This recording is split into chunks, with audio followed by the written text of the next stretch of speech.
Up, everybody? Hello, hello, hello, hello. How's it going? How's it going, everybody? Everybody. I'm just chilling, chilling, chilling, chin chilling, chin chan, chin chan, chilling, chilling. It's Saturday, right? Today's Saturday? Today's Saturday, right? Yeah, today's Saturday. Today's got to be Saturday, unless I'm off by a day. It's actually Friday night. But I feel like it should be Saturday night, if I'm not mistaken. I'm sure there's a lot of fun things to do out there. For those who don't know, my name is Lasso. Welcome to Lasso's Passions.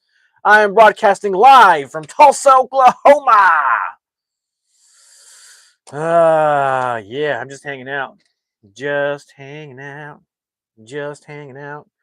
I promised a few friends I would go live. I did it just for them specifically. Is this thing on? Yes, it's on. I did it just for them. I normally don't do a Saturday Night Live hangout. 8:30. I don't normally do it, but here we are. I did it just for you guys. So here we are, and there's nobody here. Here we are, and there's nobody here. What's going on? What's going on over here? What's going on? Every live I do is brought to you by my book, Dialogues, Oklahoma Independent Cinema. Buy yourself a copy right now on Amazon. $14.99.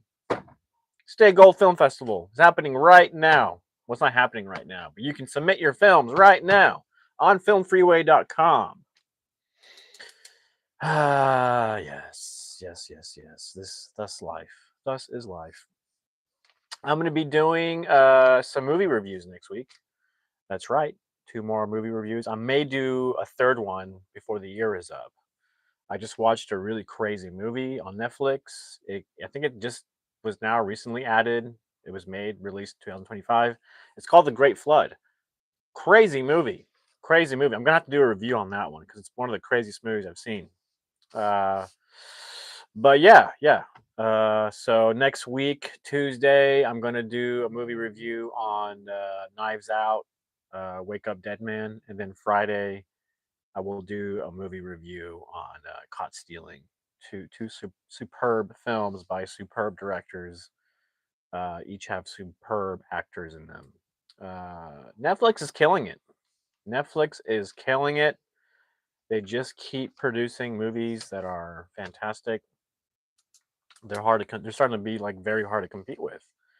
They not only make their own movies, but they have their own streaming service, and their movies are high quality. So man, oh man, I don't know what the news is though with Netflix buying out Warner Brothers. Did I hear that right? Did it happen? I'm not sure. I missed the follow through with that. Anyone know? But yeah, pretty crazy, pretty crazy. Um, so movie reviews, three movie reviews to do till the end of the year. Just 3 more. I'm just gonna do 3 more, and that's it. Call it quits for the year. Next year I probably will continue to make more movie reviews for sure. I just probably won't start immediately on doing movie reviews. I actually want to transition my focus on these art classes that I want to do. Drawing techniques with pencil. Intermediate. I'm gonna do intermediate. I'm gonna do like pro and beginners. So all those types of classes on YouTube on my channel will be for free. That's gonna be fun. That's gonna be fun to do. To do a little, probably in the first few months, January, February. I'm gonna work on those. Also, I was looking. David Spade's gonna be here in February, so I'm definitely gonna paint David Spade. I'm gonna paint him in his Joe Dirt character. So I'm hoping he's gonna be in Oklahoma City, so I'm gonna have to do some traveling out there. But I'm hoping that I get to he likes the painting and he signs it. That'd be really cool. It's gonna be David Spade will be an enormous, huge, fantastic addition to the whole art collection I have going on right now, painting celebrities. And to top it off, Jerry Seinfeld. I heard he's going to be in Oklahoma City January, and then in March he's going to be in Tulsa. So I'm trying to figure out what I should do. Should I paint him in January, try to get him there in Oklahoma City, or should I wait till March? I feel like if I wait till March, what if he cancels, And it's like, oh, So I think I might just try to go to Oklahoma City, try to hit him up there. And if that doesn't work, like let's say he can't sign it for some reason, then my last chance would be in Tulsa, right? So David Spade, Jerry Seinfeld, gonna be in Oklahoma next year. I'm excited. Beginning of the year, January, February. I got to get those paintings done. I got to start working on those as soon as I'm done. Like pretty much like immediately. I'm thinking about starting like right now, like pretty much next week. Just start painting Jerry Seinfeld. I have an idea too, so I don't know what to do. You guys tell me what I should do. My idea is to paint him in his outfit, his suit that he wore, like early on in the '90s when he did a stand up, or the first time we see him in an episode, which is like him sitting down. It's like I think it's the coffee shop. It's either the coffee shop or his at his house. He's just sitting down on his couch watching TV.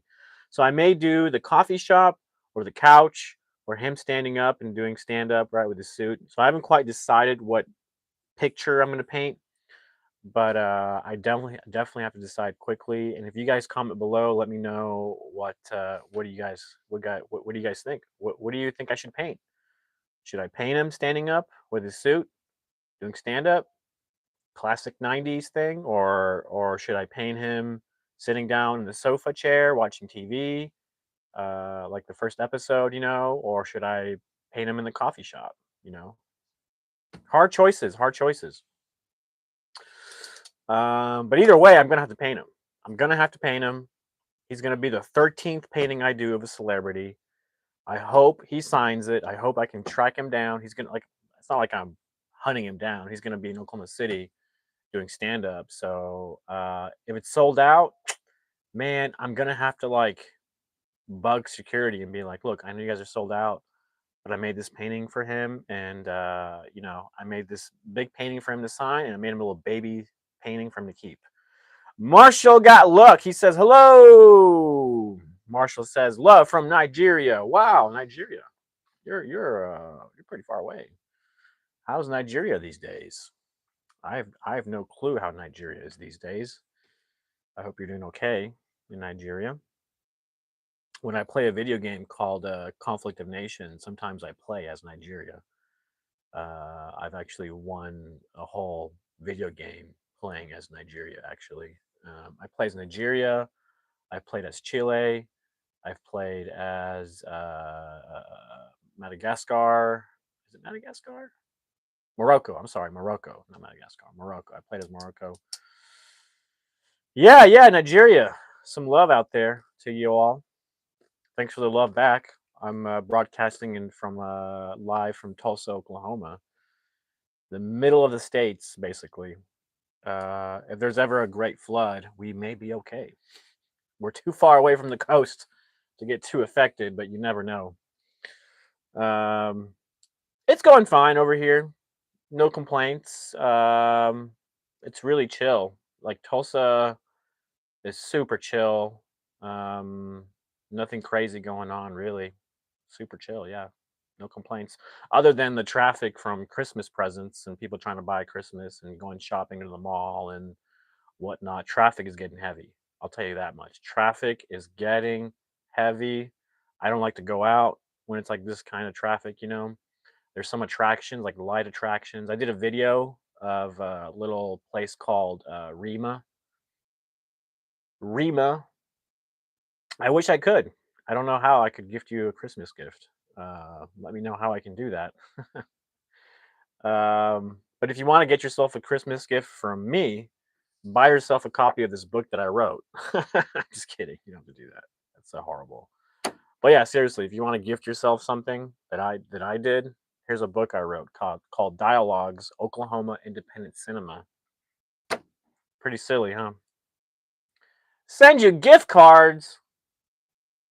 Well, I would, but I don't even have money to buy you gift cards.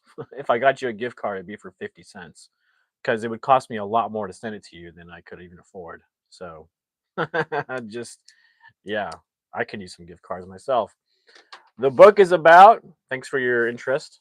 The book is about basically my life here as an independent filmmaker, living in and working in the little niche here in Oklahoma as an independent filmmaker. I interviewed 14 other producers, actors, and whatnot.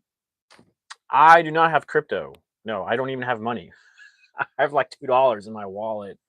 I have probably $5 in my bank account, and I probably have some change set aside in a Voss.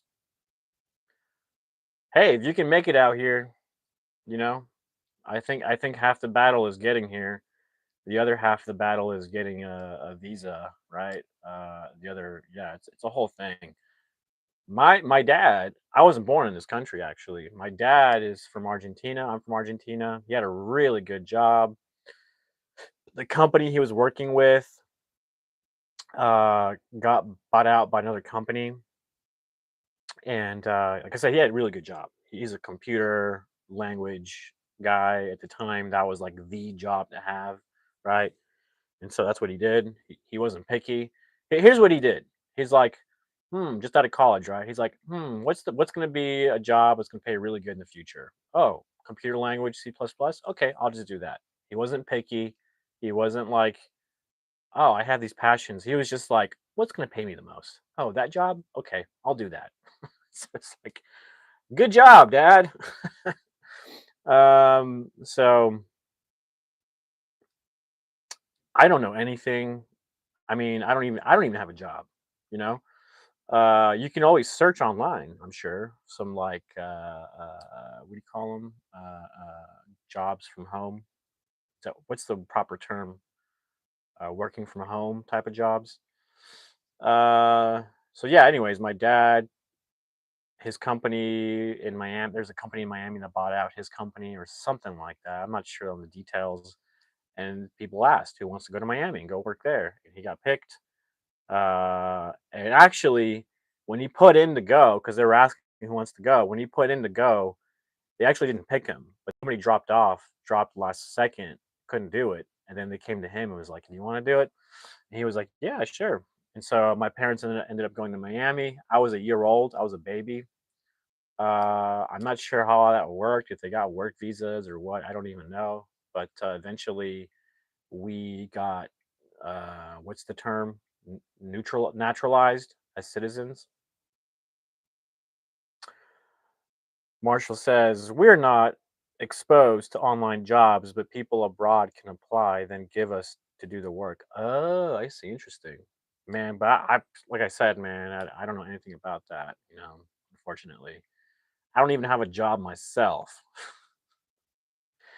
It's bad. It's bad here as it is. Probably worse other places, but it's pretty bad here. I've been applying for jobs. I have been.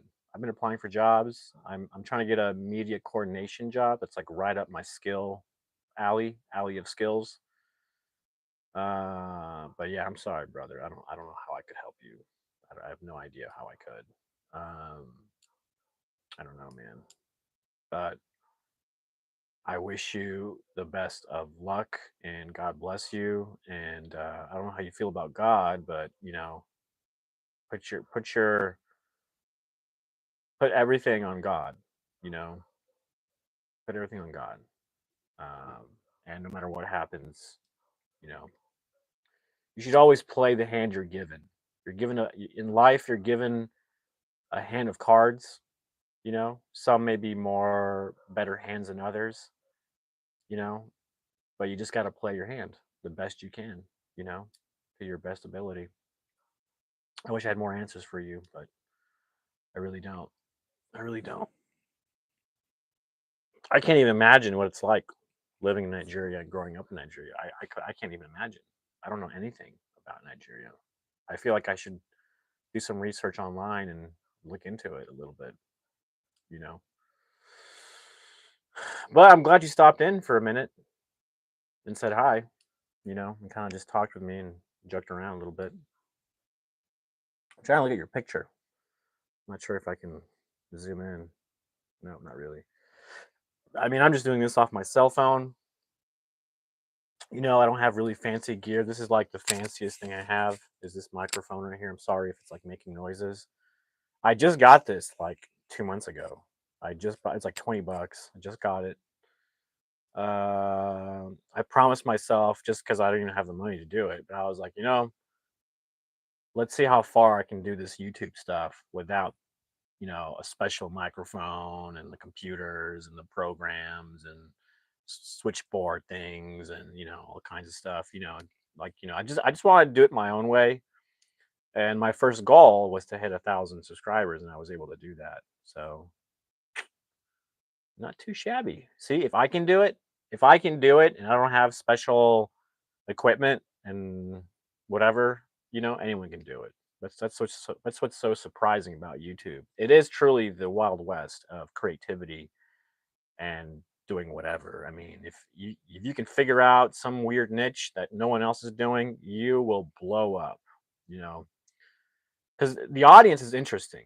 The type of audience that I was reading this in a book that YouTube is a very personalized audience. Typically it's you holding the phone and watching something by yourself, whether you're laying in bed or waiting in the bus or whatever, transporting somewhere or whatever the case may be. It's a very personal, individualized experience. So that's why when you search YouTube, there's so much crazy stuff. There's like Lego building stuff. There's like all kinds of art stuff. There's just random stuff that gets millions and millions of views, and they're not shows. It's not a film. It's not a TV show. It's not a movie. And you have all these random things that have to do with absolutely nothing. There's a video of a crane, like a little tiny crane smashing through a little cement wall, and that's all it is. It's just a video of the ball going back and forth until the whole thing cracks. Over a million views, right? Over a million views. That's all it is. And I'm just like scratching my head, and I'm like, wow, that's all it is. It's just a mechanical thing. There's no story. There's no conflict. There's no, there's a little bit of anticipation, right? You're like, oh, is that ball gonna break through the wall? Is it gonna do it? A little bit of tension, but you know, all that stuff went out the window. All that stuff that filmmakers use, the characters, the story, the acts, you don't need that stuff on YouTube. It's like one of the only platforms, I mean, I guess other social media, you don't need that stuff. You can throw it out the window. You could use it if you wanted to. There's no like right or wrong way here. I'm telling you, it's the wild west of creating content, you know? And, I don't know if you're still on here watching, Marshall, but maybe you should try that. Try exploring YouTube, make videos, build up talk about Nigeria. I bet a lot of people would find that super interesting, go around your neighborhood, interview people, talk about the problems, talk about, film with your phone or if you're on your computer. I don't know what you're doing, but if you have the means, you have an opportunity right there to do something. It could take a year or two until you blow up, but it's possible. It's very possible. I mean, it's so different, and people like different. People like from other countries tuning in to see what other countries and other people are doing in their countries. It's crazy. That's what I'm saying. It's the Wild West. I mean, you have people, all they do is talk about books and they have millions of views. And I'm scratching my head going, how do they got millions of views and all they do is talk about books? So it's truly the Wild West here on YouTube, and and a lot of people said it. I said it. I had conversations with a lot of people and other in my circle. It's like if you're a creative person and you're not on YouTube in this generation and while it still exists, you're wasting your time. You're completely wasting your time. If you're an artist, a creative, and you're not on YouTube creating, what are you doing with your life? You're wasting it. You're wasting it because you have such a huge opportunity. If you're an actor, you can grow an audience, right? If you're a dancer, you can grow an audience. If you're a musician, you can grow an audience. If you're a painter, you can grow your audience. It's insane what you can do. You can reach thousands of people, if not millions, with your content. So I find a lot of creative people, they don't do anything. It's like you're wasting your time. You're wasting your time. So I had to step in the ring. I had to step in the ring of YouTube, give my shots, right? Put in my worth into this. See how much my creativity and talent is actually worth in the YouTube market. And not too shabby. Not too shabby. It's not the worst. 1,000 subscribers. I'm about to hit 1 million views next year, probably. Right now, I am at 764,000 views. So that's a lot of views. That's a lot of views. Um, and a big chunk of that came from this year alone because I've been working my butt off on YouTube, creating all kinds of content. And it's like it's been a little build up, little bit of views here, a little bit of views there, a little bit of views there. But there's a bit of consistency going on, and there's momentum, right? There's momentum. It's like you start off the first week, the whole first week you might get 100 views. Next week it might double up. Third week you might hit 1,000 views. 1 month you may hit another 1,000 views, and then by next month you're doing 3,000, 5,000 views a week, and then next month you're doing about 10,000 views a week. You keep going and you grow that momentum. I got this year, I got to the point where I in 1 month did 300,000 views in 1 month. That's huge. That's huge. And now I'm back because I took a little break. There's some things about life. I didn't know what kind of content to create for a minute there. I was like, what do I do? What do I do? And so, yeah, I went down. I lost momentum. But you lose momentum, but you can get it back. You just got to work hard again to get it back. And so now I'm back to an average of 10,000 views a week, which is not too shabby. Not too shabby at all. You know, so there is like a little bit of a trick here to the whole YouTube thing and creating momentum and connecting with people and building the subs and getting views, but not just getting views, but it depends how long people stay. That matters a lot. How long people stay to view your content matters the most out of everything I just said. It doesn't matter how much content you make. That's almost least important of all. If you make one piece of content and people stay to view the whole thing from beginning to end, how much they stay is what matters the most. And that's going to push your content out there. If the people like it, that's going to push it even more. People share it, that's going to push it even more. So you can make one piece of content that's so good that people watch from beginning to end all the way through, maybe multiple times. You're gonna go viral. You're just gonna go viral, or at least close to it, very close to it. There was one video that I made that got 65,000 views, or 64, like 1,400, 64,400 views. Okay, that's the biggest amount of views I've ever got with one piece of content, which is pretty big considerably. Considering that I just have 1,000 subscribers, and I don't really have much, and so that is pretty big. And now the second largest piece of content I have with the most views is about 21,000, right? 21,000 views, which again, not too shabby. But on average, I'm doing about somewhere between 500 and 1,000 views, right, for content. Sometimes I do like content that gets like 5,000 views, but I don't know the secret. Like I said, there's no, as a creator, you have to evolve. And the more you use YouTube and create stuff, you realize what works and what doesn't work. And as you go, you kind of evolve, and you do different things. You try different formats, right? As far as like, what am I going to do for the intro? What am I going to do for the middle chunk of the show? What am I going to do for the ending, right? There's so many things you can do. But like I said, sometimes that doesn't even matter. You could throw that out the window and literally create the most boring video of literally something like getting smashed, for example. There's a video of this hydraulic machine that smashes stuff. That's all it is. There's no super camera tricks, there's no cuts, no special effects, nothing, right? It's just no story, nothing. It's just can this thing smash this thing? And people watch it. I watch it. So it's for some reason it's entertaining, right? And you watch it because you're curious. Can it smash it? What's it going to look like once it's smashed? You're just curious, right? That kind of content is content created for our curiosity, right? And it's entertaining. And that thing has millions of views, millions and millions and millions of views of just the machine crushing stuff, you know? So like I said, you can do anything, and if people watch it enough and it keeps going and keeps going, people keep watching it and keep sharing it and keep watching it and keep liking it, it's going to go viral, you know? And next thing you know, boom, your channel explodes.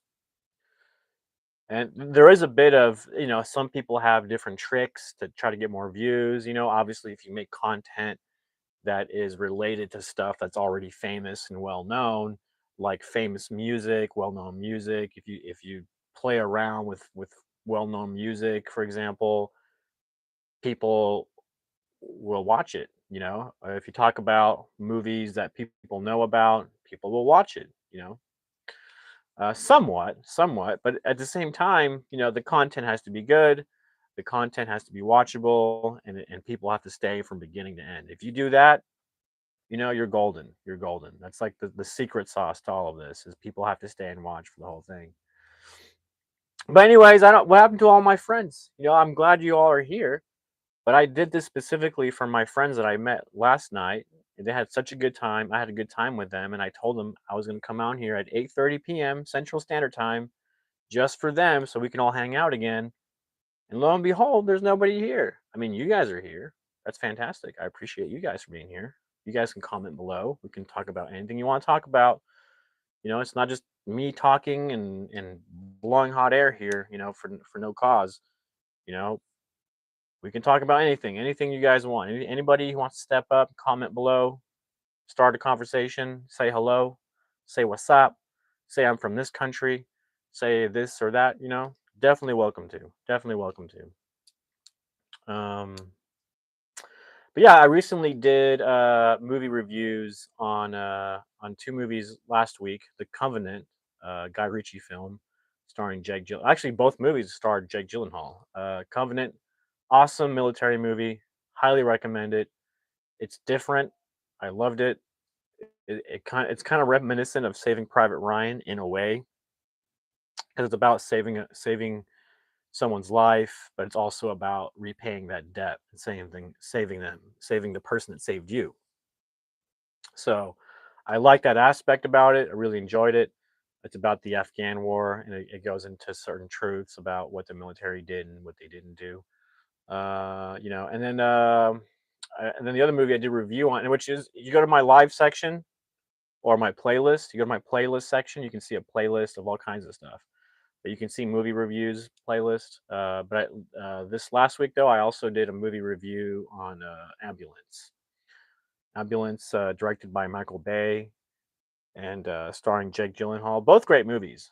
Ambulance has so much energy to it. It's fast paced, nonstop action. And the Covenant, although it has some action and it sometimes feels like it's nonstop, there are some moments of like reflection, some moments where it kind of slows down a bit, serious conversations, serious, characters are analyzing their position and like thinking about stuff. So the Covenant is more of a serious movie based on a true story versus Ambulance, which is purely entertainment, pure entertainment. It has a message to it, but it's very slight, very light, slight message. That's not like it's like the movie could have done well even without having a good message in the end. Which it's not that it had a great message, but at least it had something to say, right? And you're gonna make a movie, you might as well make a movie with something to say. But like I said, Ambulance could have been just purely entertainment. It didn't need anything to have to say. It didn't have to say anything. It just could have just it's just a good movie as far as entertainment goes. Entertainment, and all that. Um, but yeah, so I'm excited for next week. Gonna do those two more movie reviews. The Great Flood, Such a crazy movie. It's different. I really enjoyed it. I don't want to give it away too much because I think if you have Netflix, go check it out. Go check out The Great Flood. It's just recently been added. It's definitely a foreign film. It could be Chinese. I could be mistaken. It's either Chinese or a Japanese film. I'm not Asian and I'm not that culturally intelligent and studied up, so I couldn't tell you right off the bat. I didn't look it up, but I think it's Chinese. I don't know. I gotta look at it. But yeah, The Great Flood. Very interesting film. I don't want to give much away though. I don't want to give much away about it because as soon as I do, I give it away, and I don't want to do that, especially with this film, The Great Flood. So if you have Netflix, look it up, do a search. The Great Flood, 2025. Super interesting film. It does have to do with a flood, but there's more to it. There's a lot more to it, with which takes this movie to a whole new level. You know, I don't want to give it away too much, but let's just say it's got a sci-fi element to it. And that's as much as all I'm gonna say about it. Which I enjoyed it. I actually really enjoyed it.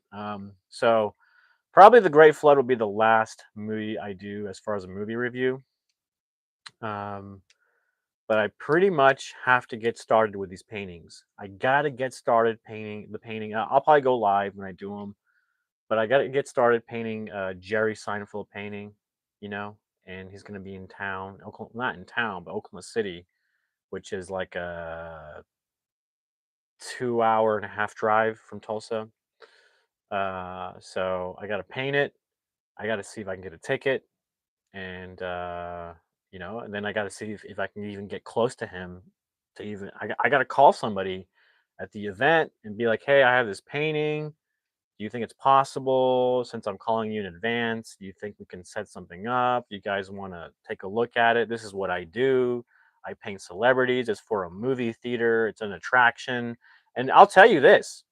This is honesty right here. I have all those paintings hanging in a movie theater. It's a family-run movie theater, and it's a not very small. It's got 8 theaters, but those paintings, people love those paintings, and people want to buy them. They offer money, and the thing is, those paintings are not for sale. They will never be for sale. Hams Shahid 6767 says hi. How you doing? How you doing, Ham Sash? Where are you coming from? Where are you watching from? Where are you tuning in from? You're tuning in to the most popular Tulsa show in Tulsa right now. Pakistan. Wow. Pakistan.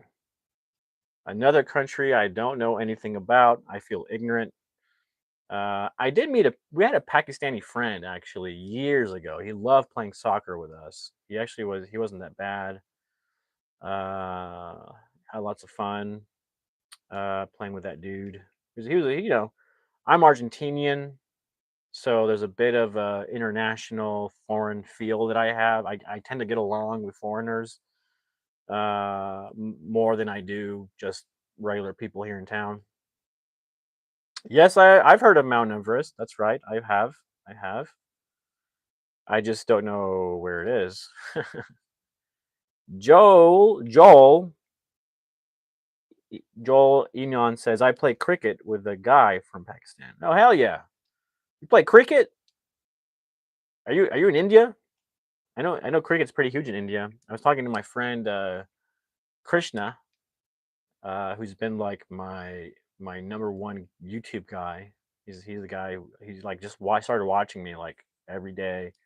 I helped him out with some stuff. We became brothers, and I tell him all the time, Krishna, you ever want to come to the States and visit? You have a place to stay. But Wales. That makes sense, right? That makes sense. Yeah, Wales. Yeah, yeah, that makes sense. Because right, the British were in India at some point, right? And I guess some of the sports crossed over, I'm sure, back in the day. That makes a lot of sense, though. Yeah, to me it does. To me it does.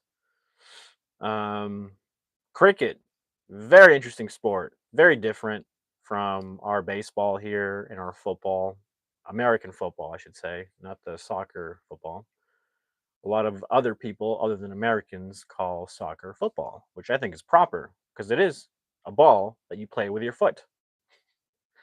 But here in the States, they have a game where you mostly play with your hands and they call that football. Doesn't make sense to me, but it is what it is. But yeah, cricket is a very, very cool sport. Rugby is a hell of a sport. It's like that's the real football, you know. Um,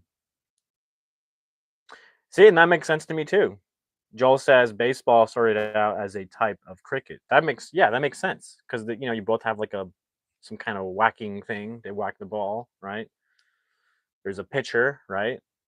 Um, so that makes sense to me. Yeah, it's like America had to like copy sports because they couldn't think of their own.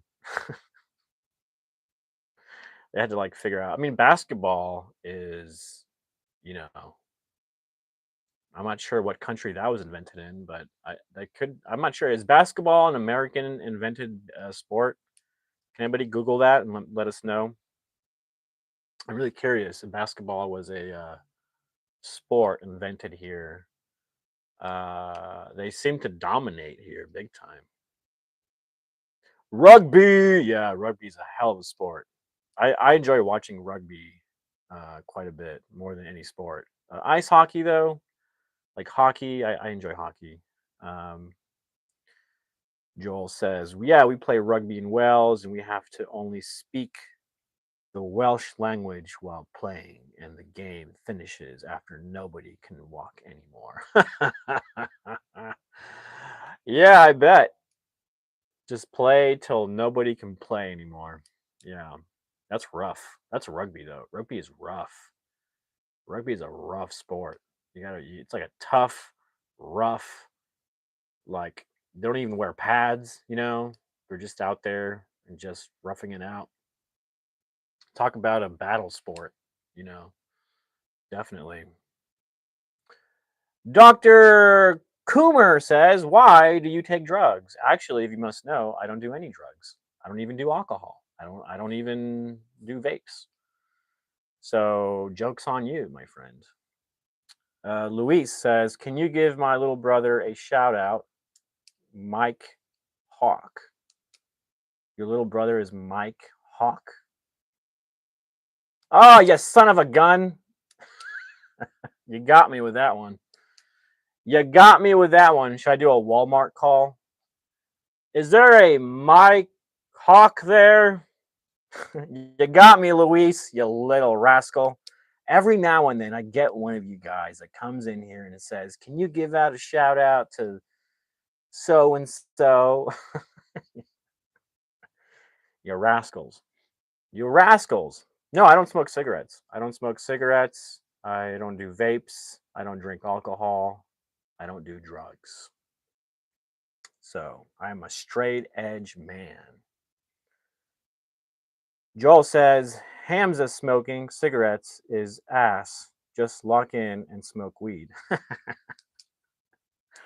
I mean, in the scheme of things, I think cigarettes are way more toxic for you than marijuana. And I'm even gonna lie, I used to smoke marijuana, but I quit. I don't do that anymore. I don't do that anymore. But I do see it as a natural plant. These days, though, it goes through a lot of chemical things. They enhance it, and it's just not the same, in my opinion. We're on that premium homegrown over here in Wales, bro. You see, there you go, laddie. There you go. Yeah, you know what's sad about America? There's like so many Chinese-owned companies here. The Chinese-owned land here. Chinese grow marijuana here, and the thing is, though, they add pesticides to it. So you don't want to be smoking that marijuana here in the States. I can tell you that much. I just don't understand why the government allows China to do these things here. It doesn't make sense. I mean, obviously, everything everything that you buy in the US is made in China. So it's just we are owned by China. Let's just face it. America can say whatever it can say. We're the greatest country, but China owns our asses. Let's just be honest, okay? You know what I'm saying? They own us. I'm pretty sure America's in debt to China. Yeah, yeah, we're screwed. We're done. We're done as a country. China's gonna take over eventually. My assessment. Hams Ham Hams Ash Hid Ahid says Chinese know Americans better than. I know, right? No, definitely agree with you with that statement. Americans don't know. You know that saying, "Know thyself." I don't think Americans know thyself. You know, it's if you live as an outsider and you look in America, you get it. You get it as a foreigner how weird America is. You know, but Americans don't think that, obviously, right? Because when you grow in it, in the system, you don't know anything better. You never leave the United States. You never go visit a foreign country. You never go international. You tend to be very close-minded and like all about yourself, and you think everything in America is better. It's like you haven't left America. It shows. I'm not dissing America though. Don't get me wrong. Don't get me wrong. All right, I love America. I love living in Oklahoma. I'm an American, you know, but I have every right to criticize it, especially as an American. I have every right to criticize here and there, but it doesn't mean I hate it. Doesn't mean I hate it. It doesn't mean I want to see it destroyed. It doesn't mean I don't appreciate its cultures and the values. You know, I'm a Christian. You know, I love the flag. I'll wave the flag. No problem there. Rodolfo says all those treasury bonds bought by China. Ooh, see, there you go. China, China is going to eat our lunch. Didn't Biden say that once? He's like, we're going to eat China's lunch or whatever.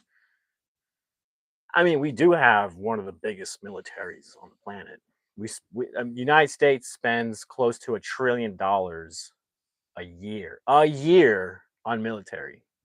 That's the budget for the United States on military. It's like 900 billion plus other expenses. Yeah, $1 trillion a year on military.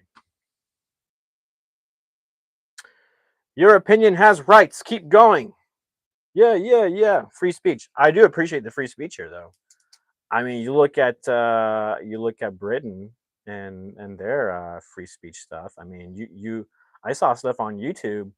You make a post about like your opinion about something that you stand by, some virtue, some ethic, and the police come knocking on your door, and they're like, "Hey, we saw that you posted something, uh, you know, on YouTube that or social media that goes against our policies out here in the country."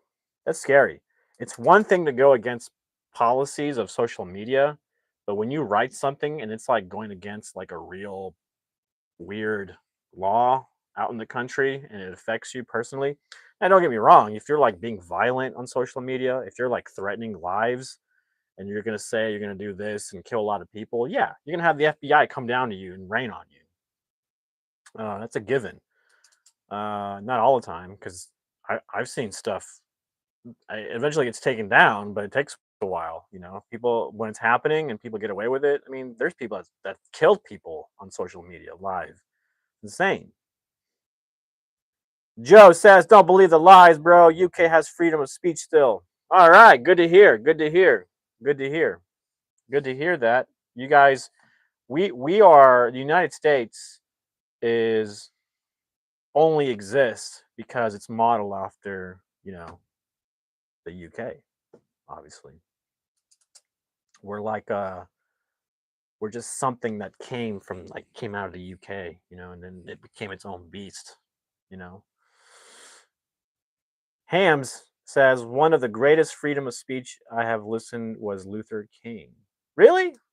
You think so? Well, I guess you're saying one of the greatest. Yeah. Yeah, I agree. One of the greatest. Yeah, for sure. For sure. I mean, I mean, I've heard it. It's not like it's okay. It's a little. To me, it's a little overhyped. There's a lot of great speeches out there. I have a whole book on speeches. It's like this thick, And in my opinion, when it comes down to Martin Luther King, he's not even close to some of the best speeches ever said. But I guess when you narrow it down to freedom of speech and you narrow it down to just America, yeah, I'll agree with you. John, yeah, JF Kennedy. You know what? You know what's crazy about John F. Kennedy? Before he was assassinated, he was saying publicly about how there's a like I'm not saying it word from word, so give me some leeway here. He was talking about how there's a dark, not dark, but there's a hidden group of people that run things, and he was getting ready to expose it, because telling the truth to the American public was important to him. And next thing you know, he's assassinated. It's crazy to me how nobody makes that connection. Like, no one talks about that. Conspiracies are always focusing on how many shooters there were and this and that, but no one talks about how he was specifically talking about in the US, there are people who run things in the dark.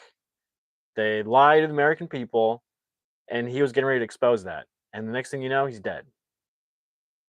I mean, it's kind of obvious who did it. It's like our own government did it. You know what I'm saying? I don't know. They said they released.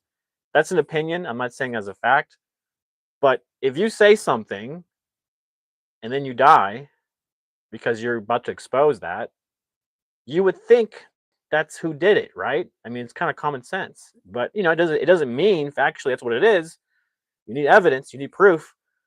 But you would think that would have something to do with it, right? You would just assume that our own government, people in our own government, had something to do with it, right? It's like, oh, you're gonna expose us? No, we're gonna kill you. Hams Zash Heidi says, yeah, actually, there are 6 families who are running the top elites. Yeah, yeah, yeah, for sure, for sure. They do something, and it affects how everything else happens. These guys are top of the top. I don't know if you want to call them think tanks or whatever, but they are above governments. They're above religions. They're above everything. Banks, you name it, they're above it. Joel says it's 100% the CIA. I did an essay about the American deep state in school, and my Welsh teacher gave me a D. Whatever. You should have gotten A plus because I 100% agree with your speculation. 100% agree. Central Intelligence, they very strange. Wasn't Bush the first Bush senior? Wasn't he the president or head of the CIA, and then he became president? Give me a break. Give me a break, bro. Uh, it's you can call it truth, but we don't know for certain, right? You need facts, you need evidence. But I will say, very suspicious, right? Common sense says there's something going on here, right? Yes, anything that gets ousted, it has to go through the courts. It has to be official.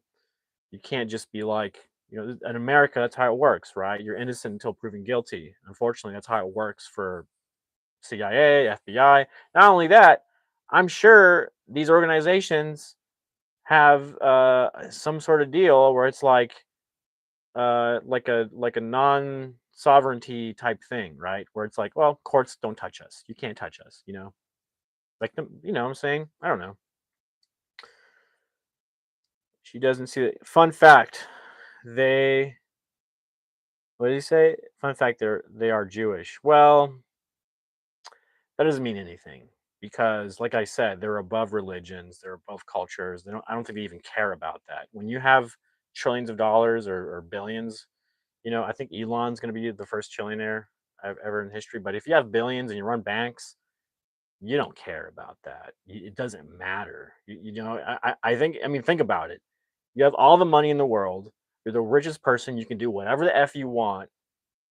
Are you going to be like I'm Jewish. I'm gonna go to express, go to the holidays and go to the services and be with. No, you're not. You're not because you're above that. You think you're a god. You think you're better than all of that. If you sit for a minute and you listen to these people talk and how they talk, they think themselves as gods. They do. They don't even believe in God. That's the thing. You know what I'm saying? So you can say they're Jewish, they're this or that. But that doesn't mean anything because at the end of the day, they don't even care about that. In my opinion, that's just my opinion, though. That's just my opinion. Um, Joel, it's not about race or religion or them. It's about control and maintaining class structure. Oh yeah, 100%.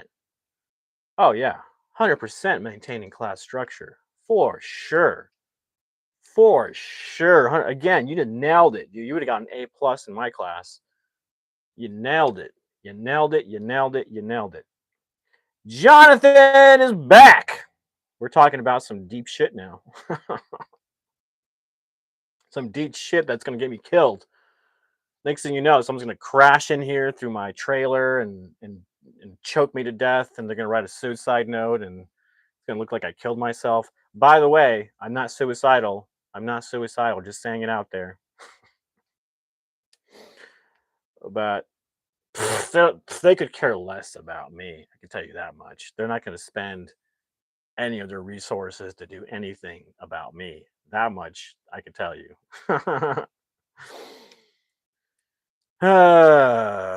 Jonathan says, "Do you still have the cat?" Yeah, I have my cat. I still got my cat.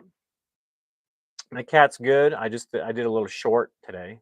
I haven't done a short about my cat in like months, months and months and months and months. Thanks for asking. Yeah, he's well. My cat is well.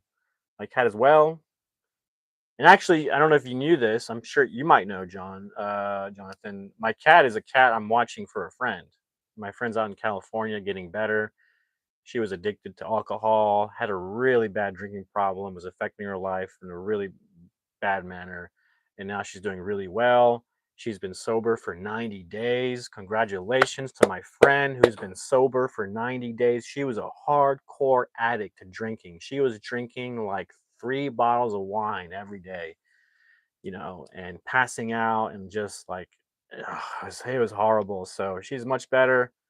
The cat is fine. And I always tell my friend, whenever you're ready, you can come pick up your cat. It's your cat. I'm just taking care of it for you. Is my cat gonna miss me? Yeah, I'm sure the cat will miss me. Am I gonna miss the cat? Yes, I will probably miss the cat, but it doesn't really belong to me. I'm just taking care of it. What are the thoughts on AI? Does it take jobs? Well, I mean, my main thought of AI is like, when the calculator came out and it was like a big thing and it helped people make calculations and so they wouldn't have to do it manually. It cut the time, but it also made people a little bit less smarter, if that makes sense. Because now you're using less your brain to do these like hard calculations, even simple calculations. I think AI is doing the same thing. It's like AI is a calculator for thinking, right? And processing and coming up with information and research. AI could easily take jobs. Oh yeah. Oh, most definitely. But think about this. If you have the elite, they're trying to maintain a structure that makes them the top and they have a structure to maintain. How does AI play into this? That's a real fundamental question here. Are they trying to build robots with AI? So now they have a class of robots with AI and they do the jobs of humans. They don't need humans anymore. So the structure that they've used for thousands of years goes down the tubes and now they have a new structure where it's like less humans, more robots with AI. That's the slave class. Because I mean, think about it from the standpoint of elites, we're like the slave class. So now they get rid of humans, less population, more space for them. Everything's controlled. They can control a robot, but to a degree, unless it malfunctions. So I don't know. The big debate is, in my mind, are elites, it brings costs down. It brings these massive farms down with cattle and animals. Like, it's insane. Like, if you think about it, less humans equals less huge productions of farms and things that, like, in a sense, are kind of ruining the ecology of the world, in a way. I don't know if it's proven technically, but if you go to a big farm that's just rows and rows and rows of cattle and they don't even have room to move, they're just in these little cages. It's like the Matrix, but for the cows, right? The cows are being brought up in these little squares. They can barely move, and that in turn becomes our nutrition. Is that healthy? I don't know. Um, AI doesn't make you lazy. It just does the pointless stuff that make time for more important stuff. Yeah, they say that more people are going to have more time to do things, but does that also mean, like, they do the pointless stuff, but to what end? The next thing you know, I mean, when you go to a car, a chain of cars that are being produced, you see all these robotic arms, and they're just doing things, and then the guys come in when they're with their little wrenches and stuff, and they do stuff. But that could all be replaced by robots too.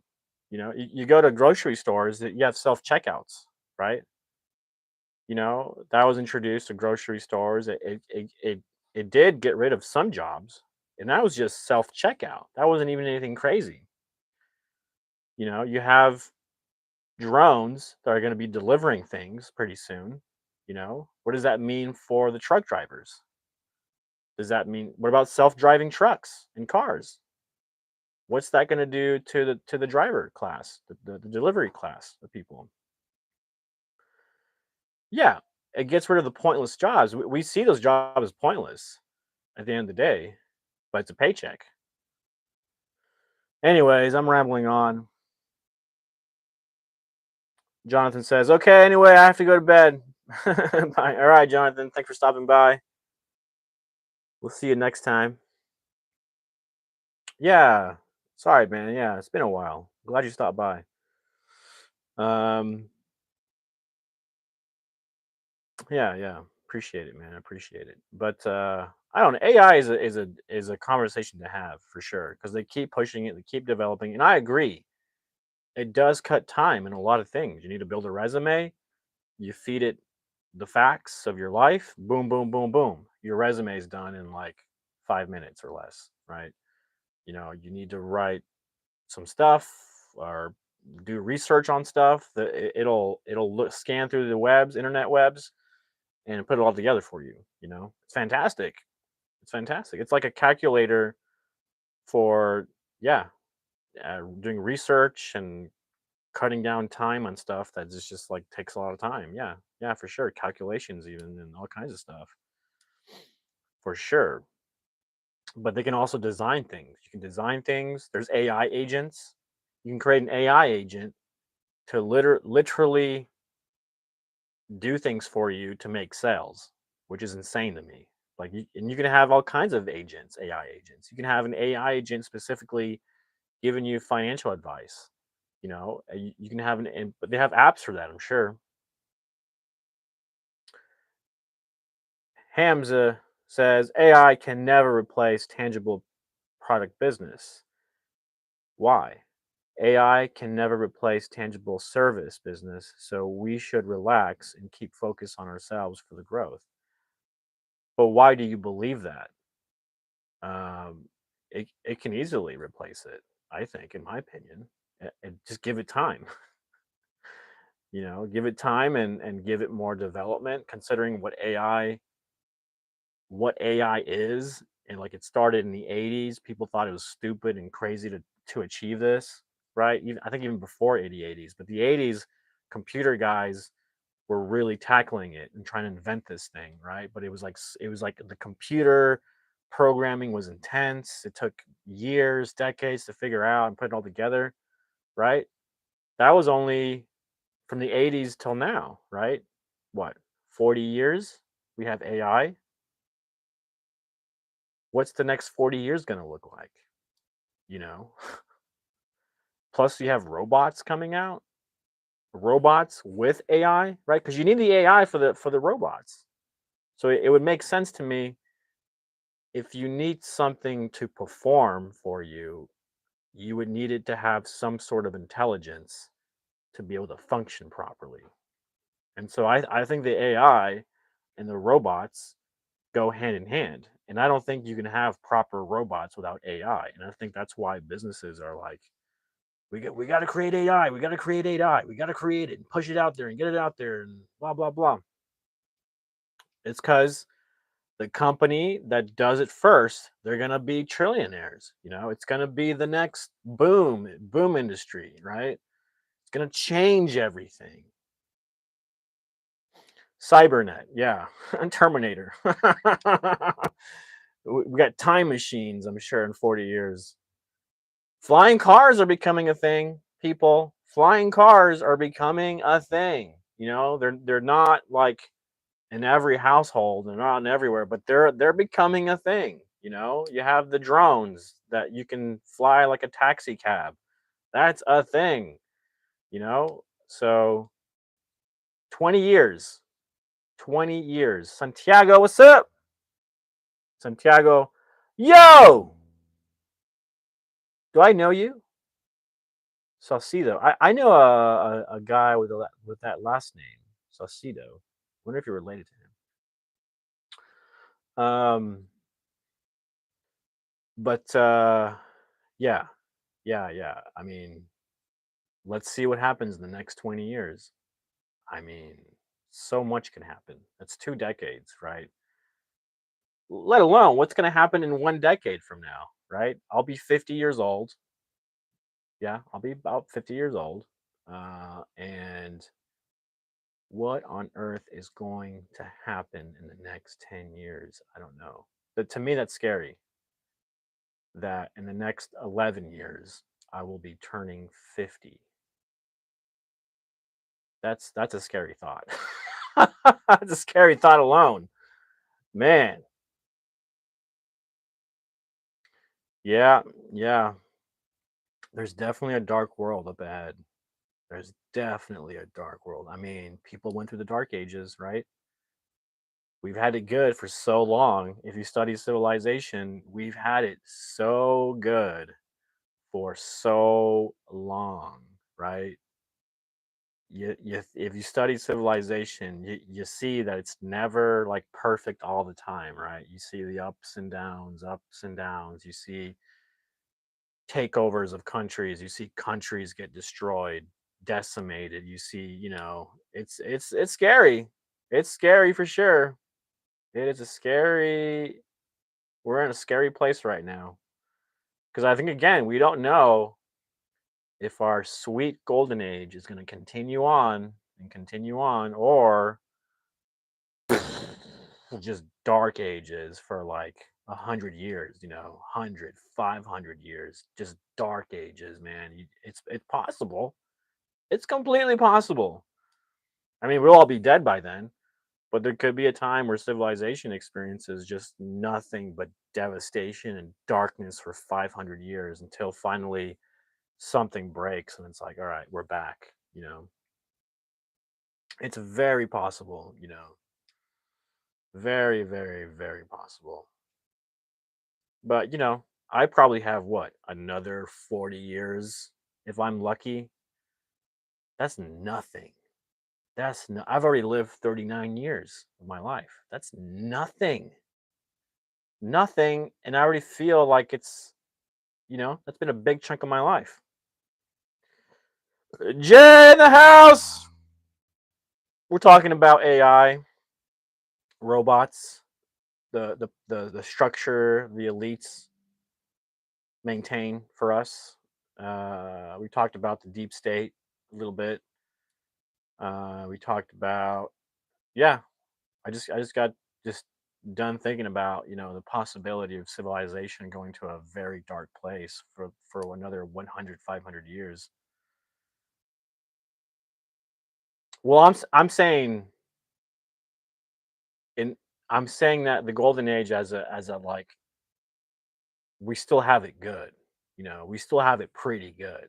It's not like, you know, the Renaissance and this and that. But I mean, if you think about it, we actually have it really good. I mean, cars, no one had cars, right? We have cars. Movies, we've got movies. We have internet.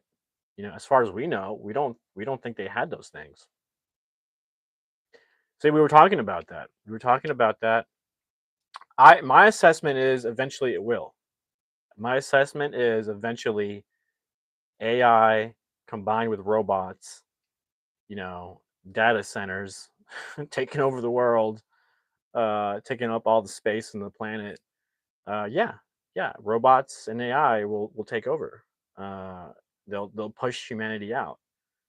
And if you look at ages, um, we are in the age of Aquarius, right? It's supposed to be like humanity, spirituality, right? We're coming into a new age, which is about, I don't know, I can't remember what it's called, but it's about robotics. Like it's their age. It's going to be their age. It's the age of the robotics. It's going to be their age. Does that mean humans go extinct? I don't think so. I don't necessarily think they'll go extinct. I mean, you still have animals that live among us. They're not extinct. But I think yeah, robots will take over the world for sure. And I say that in the sense that there'll be more of them than there are humans. And I think the human population will go down tremendously. It'll shrink. It'll shrink to like the top elites.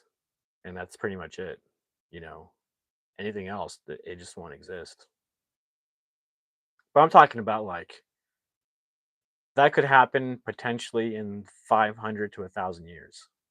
Uh, yeah, it'll just be completely replaced. But I think my question is, what's the next 20 years going to look like? You know, he, cyborgs. We're technically the first generation to be cyborgs with our cell phones. We can't go a day without our cell phones. And so we're technically the first cyborg generation. Um, but now you get into crazy stuff, integrating, replacing limbs, right? Your arms, people lose an arm, they get a robotic arm, right? The brain link, the link that goes the chip in your head, or chip in your hand or whatever. So there is an integration of humans with robots. So it's not all going to be robots. I think there's going to be an integration with humans and robots, and that will become as one. So that's going to be a scary time. But anyways, I've been on here for an hour. I only do these for an hour, so I'm sorry. I gotta go. I gotta go. Actually, I gotta go do something, and I gotta end this live hangout. It's been fun talking to you guys. You guys brought in some interesting things to talk about. AI, robots, deep state, JFK, Martin Luther King. You know, Hamzesh, thanks for stopping in. Joel, thanks for stopping in. Jonathan, it was good to see you again.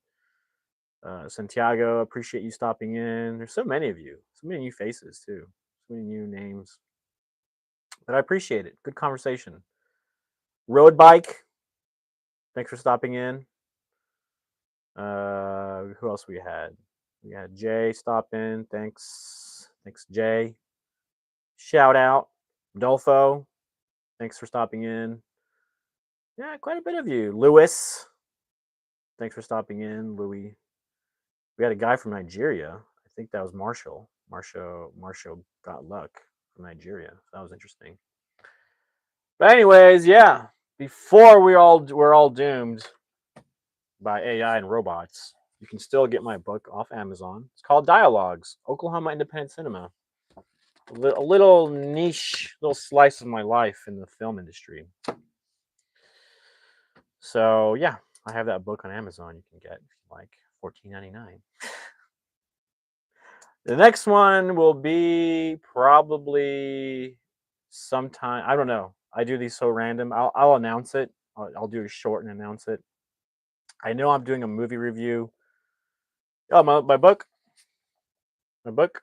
Uh, I interviewed 14 different other artists, producers, actors, writers, filmmakers, and we talk about, you know, the life of being a filmmaker here in Tulsa, Oklahoma.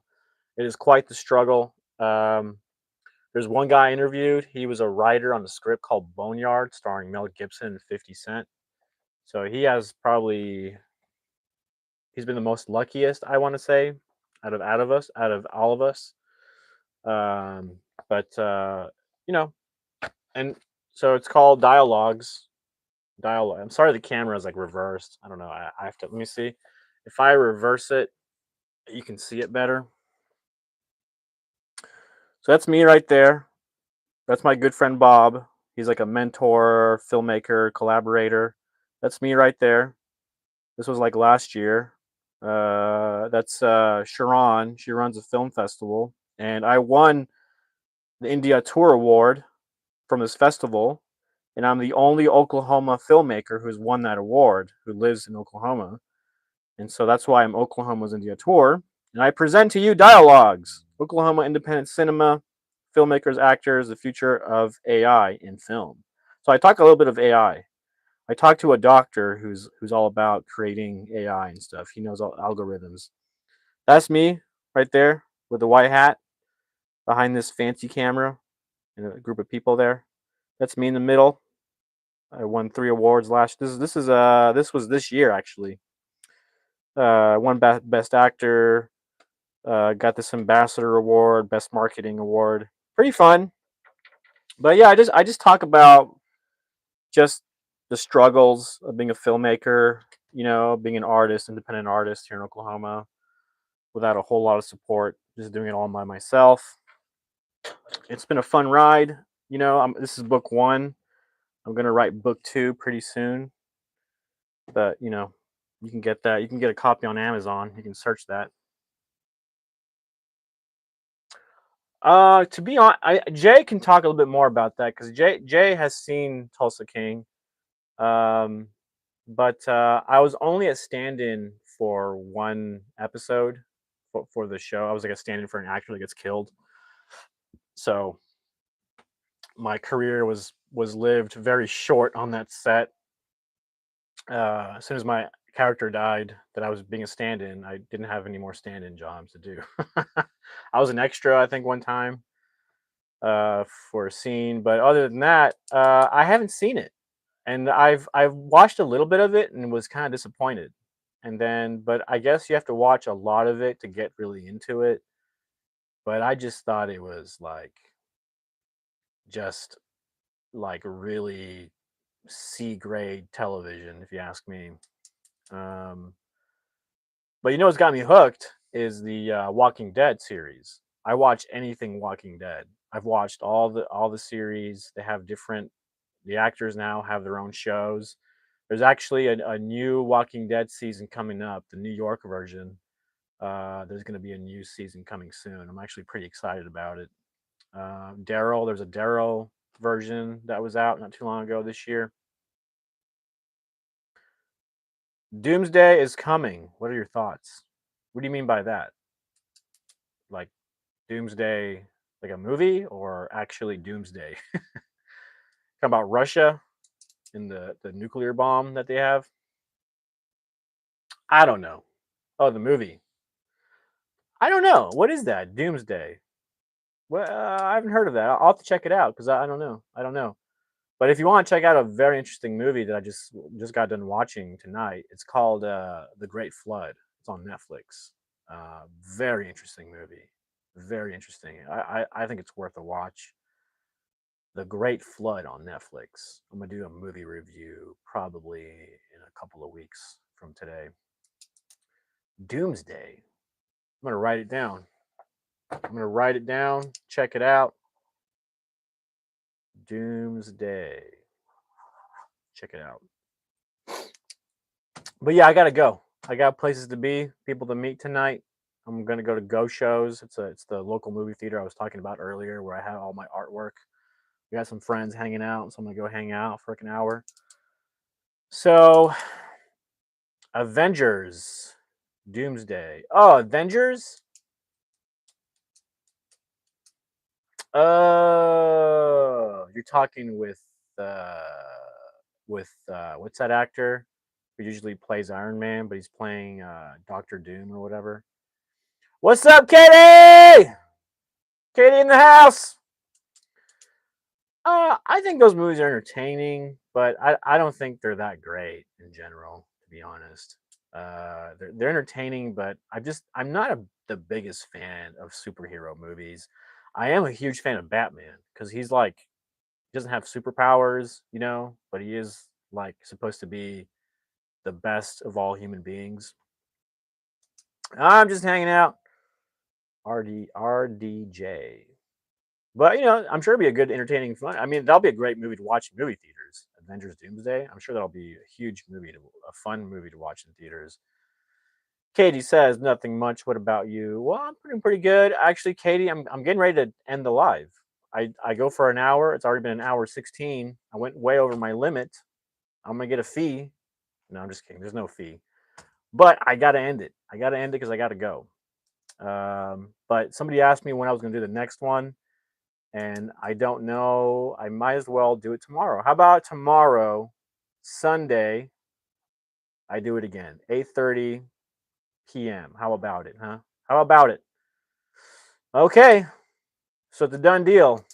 8:30 tomorrow p.m. Central Standard Time. I will go live again, and I'll be seeing you, Hamzash. Am I saying that right? Hamzash Ahid. Katie, see you soon. Jay, see you soon. Everybody, see you soon. Thank you for stopping in. I appreciate it very much.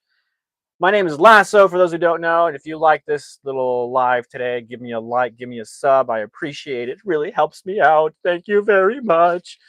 And yeah, my name is Lasso. This is Lasso's Passions, broadcasting live from Tulsa, Oklahoma. Let's do this again, 8:30. Okay, 8:30 tomorrow, p.m. Central. We'll just talk about whatever and hang out. So, folks, it's been a lovely time. Much appreciated. I'll be seeing you all on the next one. On the flippity flip. On a flippity flip.